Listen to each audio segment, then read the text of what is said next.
இன்னைக்கு கதைக்குள்ள போவோமா? இன்னைக்கு கதை எல்லாராலும் பேசப்படுகிற, எல்லாரையுமே ஒரு உலுக்கு உலுக்கின, எஸ்பெஷலி என்னை ரொம்ப பாதிச்ச இந்த குன்றத்தூர் அபிராமி கதை தான். அவங்களுக்கு நேத்திக்கு சாகும் வரை ஆயுத தண்டனை, ஆயுள் தண்டனை, சாகும் வரை ஆயுள் தண்டனைன்னு சொல்லிட்டாங்க. ஸோ அவங்க பயங்கரமாக நேத்திக்கு அழுதாங்க. கோர்ட்டில் எல்லாரும் பார்த்துருப்பீங்க. அதெல்லாம் பயங்கரமாக அழுதாங்க. எனக்கு என்ன ஒரு ஆச்சரியமான விஷயம் அப்படின்னு சொல்லிட்டுனா,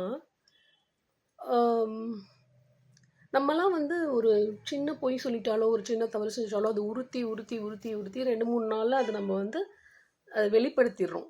இப்போ அம்மாக்கிட்டேயே ஒரு பொய் சொல்லிட்டு எங்கேயோ போனோன்னா ஒரு 2-3 நாள் கழிஞ்சு, அம்மா அன்றைக்கி நான் அந்த ஃப்ரெண்ட்ஸ் கூட சினிமா போனாங்கிட்ட சொல்ல மறந்துட்டேன், ஐ மீன் சம்திங் லைக் தட் ஏதாவது சொல்லி சமாளிச்சிடும். பட் என்ன சொல்ல வரேன்னா, நம்மளுக்கு அது உறுத்துது இல்லையா? ஸோ இந்த குன்றத்தூர் அபிராமி அவங்க குழந்தைங்கள கொடூரமாக கொன்னது மட்டும் இல்லாமல் அவங்களுக்கு கொஞ்சமாவது குற்ற உணர்ச்சி இருந்ததா அப்படின்னு பார்க்கும்போது சத்தியமாக 1% கூட இல்லைங்க.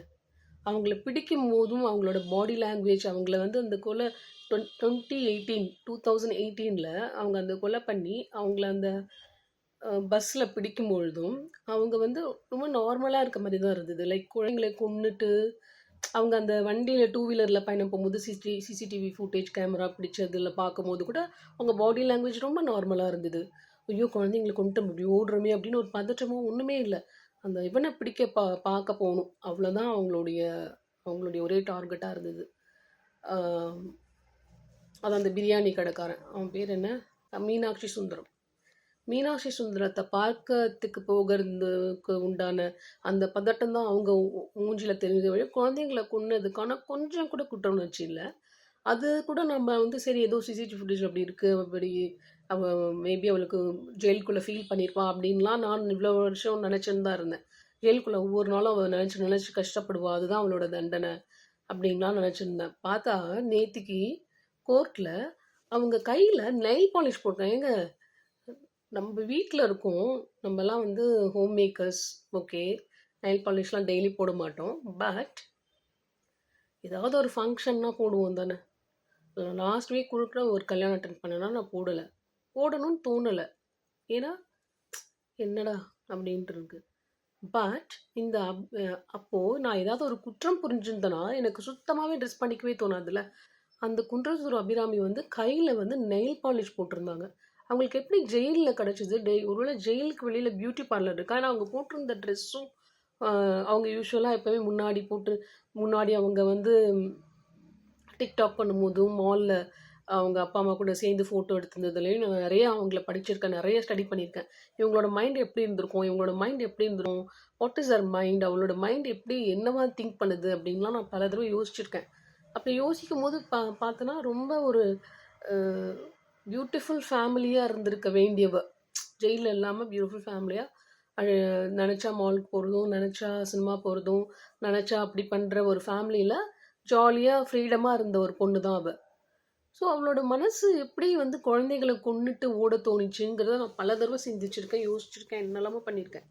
அப்போது நான் ஒருவேளை அவளுக்கு அந்த குற்ற உணர்ச்சி உறுத்தும் போல் இருக்குது. இந்த ஜெயிலில் இப்போ 8 வருஷமாக இருக்கா இல்லையா, உறுத்தும் அப்படின்னு நினச்சேன்னா, எங்க ஹேர் ஸ்டைல் விதவிதமாக இங்கே ஒரு 10-15 கிளிப் போட்டிருக்காங்க. 10-15 கிளிப் போட்டு நான் அதை தவிர அப்படி பண்ணால் என்ன தப்பா அப்படின்னு ஒரு கூட்டம் கூட்டி வந்துடுவாங்க. அப்படி பண்ணுறதுக்கு எப்படி தோணுதுன்னு கேட்குறேன்.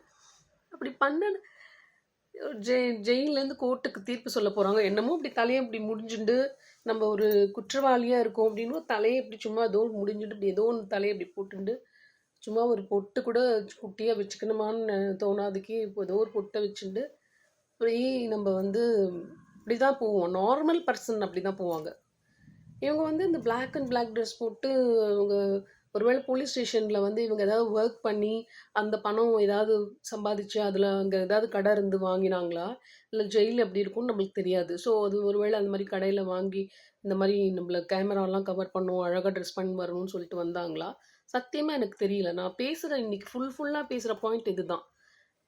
குன்றத்தூர் அபிராமி பண்ண கொலை உலகத்துக்கே தெரியும். குன்றத்தூர் அபிராமி பண்ண இது இந்தியாவை தாண்டி யுஎஸ்ஏல இருக்கிறவங்களுக்கு கூட தெரியும். ஸோ அதை பற்றியே நான் பேச வரல. அவங்களுடைய மனது எப்படி இருக்குது அதுதான் என்னுடைய முக்கியமாக. As a psychologist I really really really wanted to know what she is thinking about her self. அந்த குழந்தையை கில் பண்ணது எதனால், அதுதான் எனக்கு நிச்சயமாக எனக்கு தெரியும். நான் ஒரு நாள் ஜெயிலுக்கு போயாவது அவங்க மனசு எப்படி இருக்குன்னு கேட்டே ஆகணும்னு எனக்கு மனசு. புழல் ஜெயிலில் தானே இருக்காங்க, ஒரு நாள் போய் கேட்டே ஆவேன் நான். ஏங்க உங்கள் மனசு இப்போ எப்படிங்க இருக்குது, குழந்தைங்களை கொண்டதை பற்றி நீங்கள் ஃபீல் பண்ணுறீங்களா அப்படின்னு தோணுது. ஏன்னா நேற்று வந்ததை பார்த்தா எனக்கு அவங்க கொஞ்சம் கூட குற்றம் உணர்ச்சி அவங்களுக்கு இருந்த மாதிரி தெரியல. நெயில் பாலிஷும் ஹேர் ஸ்டைலும் அப்புறம் அவங்க நினச்சிருக்காங்க இந்த நம்மளோட வக்கீல் வந்து எப்படியாவது வந்து நம்மளுக்கு இந்த 7 வருட 8 வருட கடுங்காவல் தண்டனையோட ஏதோ ஒரு 2 இயர்ஸ் கொடுத்து ஒரு 10 வருஷம் கடுங்காவல் தண்டனையாக கொடுப்பாங்க, அப்புறம் நம்ம வெளில வந்துடுவோம் அப்படின்னு நினச்சிருப்பாங்க மேபி. அதனால் ஒரு ஹாப்பியாக வந்திருக்காங்களா என்னன்னு தெரியல. ஹாப்பியாகவே வரக்கூடாது, வரவதுக்கே அவளுக்கு தகுதியே இல்லை. நீங்கள் யார் வேணால் என்ன வேணால் சொல்லுங்கள், நான் அதை பற்றி கவலையே பட மாட்டேன்.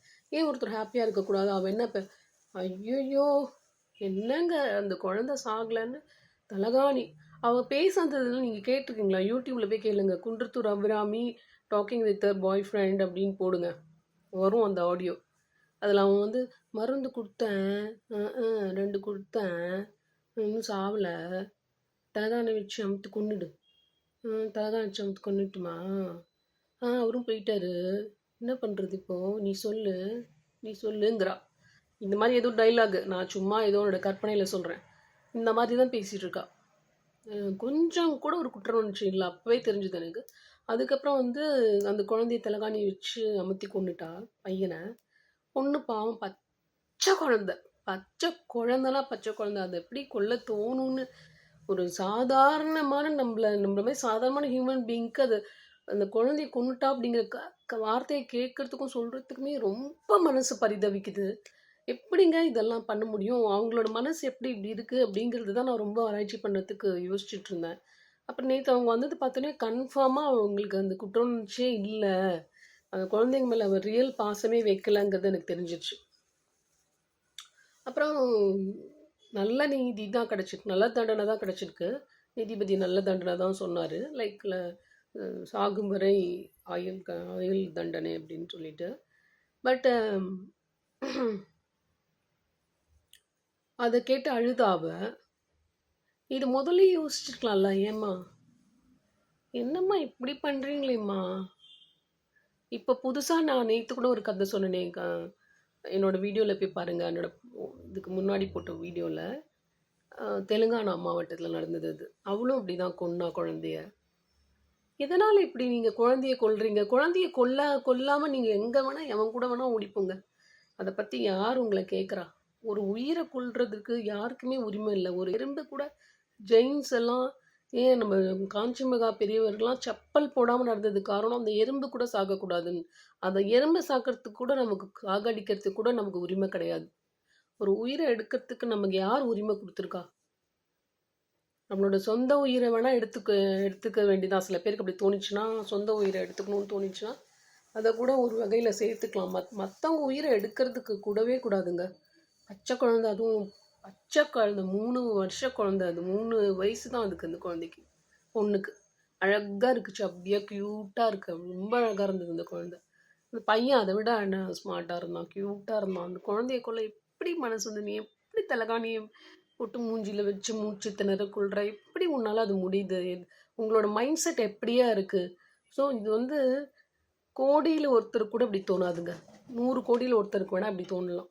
அந்த தெலுங்கானா லேடி இந்த மாதிரி அபிராமி என்ன தோணியிருக்கோம் அப்படின்னு நான் யோசிச்ச போது, வேற கண்ணு முன்னாடி எதுவுமே தெரியல அவளுக்கு. கண்ணு முன்னாடி அந்த பிரியாணி வித்த அந்த இவனை தான் அவளுக்கு தெரிஞ்சிருக்கு, மீனாட்சி சுந்தரத்தை தான் அவளுக்கு தெரிஞ்சிருக்கு. கண்ணு முன்னாடி அவளுக்கு தெரிஞ்சது ஒன்லி மீனாட்சி சுந்தரம். அவன் காமத்துக்கு ரொம்ப இச்சைக்கு ரொம்ப அடிக்ட் ஆகி அவன் சொல்கிறதெல்லாம் கேட்டு வீட்டுக்கு வந்தாலும் குழந்தைங்க டிஸ்டர்பன்ஸாக இருக்குது, நாளைக்கு நம்ம ஓடி போனாலும் அவங்க டிஸ்டர்பன்ஸாக தான் இருப்பாங்க, ஸோ அவங்களுக்கு கொன்னுறது தான் பெஸ்ட் அப்படின்னு சொல்லியிருப்பான் அவன். உடனே அதையே அவள் ஃபாலோ பண்ணியிருக்கலாம். அதனால் அவன் என்ன சொன்னாலும் கேட்குற மைண்ட் செட்டில் தான் அவன் இருந்திருக்கான். ஏன்னா அவன் வந்து அவ்வளோ இது பண்ணியிருக்கான். அவளை வந்து அவ்வளோ அட்ராக்ட் பண்ணியிருக்கான். ஸோ நான் என்ன சொல்கிறேன், உனக்கு உன்னோட ஹஸ்பண்ட் பிடிக்கலையா, குழந்தைங்க எல்லாரும் அதான் சொல்லுவாங்க. நான் என்ன சொல்கிறதுங்க, நான் யார், அவர் நார்மல் ஹியூமன் பீயிங். எனக்கு வந்து இந்த மாதிரி குழந்தைங்கள கொன்னுட்டு பண்ணுறது இதெல்லாம் ரொம்ப மனசு பாதிக்குது. இந்த அபிராமி கதையை கேட்டு நான் ஒரு ஒரு மாதமே என்னமோ நான் சரியாகவே எனக்கு தூக்கமே வரல. எப்படி இப்படி நடந்துக்க முடியும், எப்படி சாத்தியம், இந்த மைண்ட் என்ன திங்க் பண்ணும், அந்த சமயத்தில் அந்த மைண்ட் என்ன திங்க் பண்ணும், இதுதான் என்னோடய மைண்ட் யோசிச்சுட்டு இருந்தது. அஸ் அ சைக்காலஜிஸ்ட் எனக்கு வந்து அது தெரிஞ்சே ஆகணும்னு இருக்குது. இப்போ கூட நான் வந்து புயல் சிறையில் போய் அபிராமியை பார்த்து கேட்கணும். நான் அப்போவே சொன்னேன்ல, அது நிச்சயமாக நான் ஒரு நாள் பண்ண போகிறேன். சென்னை போனேன்னா புயல் சிறையில் அபிராமியை மீட் பண்ணி, ஏம்மா உன் மனசு அப்போ என்ன நினச்சிது, எனக்கு தெரிஞ்சே ஆகணும். என்னோடய சார்ட்டில் நான் அதை எழுதி ஆகணும். என்ன நினச்சிது, உனக்கு என்ன அது மைண்டில் தோணிச்சு அப்படிங்கிறது எனக்கு தெரியணும். அது ஒன்று. ஸோ அதை பற்றி தான் பேச வந்தேன். மற்றவங்க மைண்ட்லாம் நம்மளுக்கு ஓரளவுக்கு ஸ்டடி பண்ணால் அவங்களோட மைண்ட் ரீடிங் பண்ணும்போது ஓரளவுக்கு புரியுது. ஓ இவங்க இப்படி நினச்சிருப்பாங்க. நான் சொன்னேன்ல ரிதன்யா இந்த ரொம்ப செக்ஸ் டார்ச்சர்லாம் இருக்கா, அந்த மாதிரி தான் இப்போலாம் வருது. அப்படிலாம் இருக்காது, அவள் பயந்துருப்பா. அவளுக்கு ப்ராபப்ளி செக்ஸ் எஜுகேஷன் இல்லாதனால அவளுக்கு எதுவும் தெரிஞ்சிருக்காது. ஏன்னா நாங்களாமும் அதை தாண்டி தான் வந்திருக்கோம். அதனால தான் அதை வச்சு சொல்கிறோம். ஸோ அந்த மாதிரி தான் ஓரளவுக்கு நம்மளுக்கு ரீட் பண்ண முடியுது மற்றவங்க மைண்டை. பட் இந்த மாதிரி இந்த அபிராமி மைண்ட்லாம் சத்தியமாக முடியலைங்க. என்ன மைண்ட் செட்னு சுத்தமாக புரியல. ஒரு நாள் நான் அபிராமியை மீட் பண்ணி நான் கேட்டே ஆவேன், இந்த விஷயத்தை எப்படிங்கம்மா நீ ஃபீல் பண்ண, இப்போ எப்படி ஃபீல் பண்ணுற, இப்போ குழந்தைங்க வளர்ந்துருந்தா 14 வயசு 12 வயசு 11 வயசுன்னு வளர்ந்துருக்குமே, அந்த குழந்தைங்கள அவங்க மாடி வீட்டு அவங்களுக்கு குழந்தையும் இல்லையா, ஓனருக்கு ஹவுஸ் ஓனருக்கு அவங்களுக்காவது கொடுத்துருக்கலாமே, அவங்களாவது நல்லா படிக்க வச்சு வளர்த்துருப்பாங்களே அப்படின்னு சொல்லி ஒவ்வொரு நாளும் என் கண் முன்னாடி வந்துட்டு போகிறது இந்த அபிராமி தான். அப்புறமா தான் அந்த காலத்தில் நல்லதங்கால்னு ஒருத்தியை வந்து தெய்வமாகவே வழிபட்டிருந்தாங்க. அந்த நல்லதங்கால்னு வந்து அந்த 7 குழந்தைங்கள வறுமையின் காரணமாக கிணத்துல தள்ளிட்டு தானும் குதிச்சா. அவளை வந்து ஒரு கன்னி தெய்வமாகவோ இல்லை என்ன தெய்வமாகவோ போற்றிலாம் கும்பிட்ட காலம்லாம் உண்டு. அதுவே ஆக்சுவலி சைக்காட்டிக் பிஹேவியர் தான். வறுமையினால் பண்ணதான் சொல்கிறாங்க. நிறைய வழி இருக்குது, பிச்சை எடுத்து கூட சாப்பிட்லாம். அதுக்காக குழந்தைங்கள வந்து கொண்டுட்டு தவறுங்க அதெல்லாம். அதெல்லாம் எனக்கு சத்தியமாக இவங்களோட மைண்ட் செட்டை நான் வந்து ஒரு டாக்டர்கிட்ட கன்சல்ட் பண்ணிவிட்டு, இவங்க எப்படியான மைண்ட் செட்டில் இவங்களுக்கு இது மாதிரிலாம் தோணுது டாக்டர் அப்படின்னு கேட்டு தெரிஞ்சுக்கணுன்னு எனக்கு ஆசையாக இருக்குது. எதர் டாக்டர் விசிட் பண்ணுவேன், இல்லை நிஜமால அபிராமி எப்போயும் நான் கேட்டே ஆவேன். இந்த 100% ஷுர். ஓகே சார், நான் என் பண்ணுறேன் வீடியோவை. நாளைக்கு ஏதாவது ஒரு வீடியோவில் சந்திக்கலாம். அது வரைக்கும் பாய் ஃப்ரம் மீ.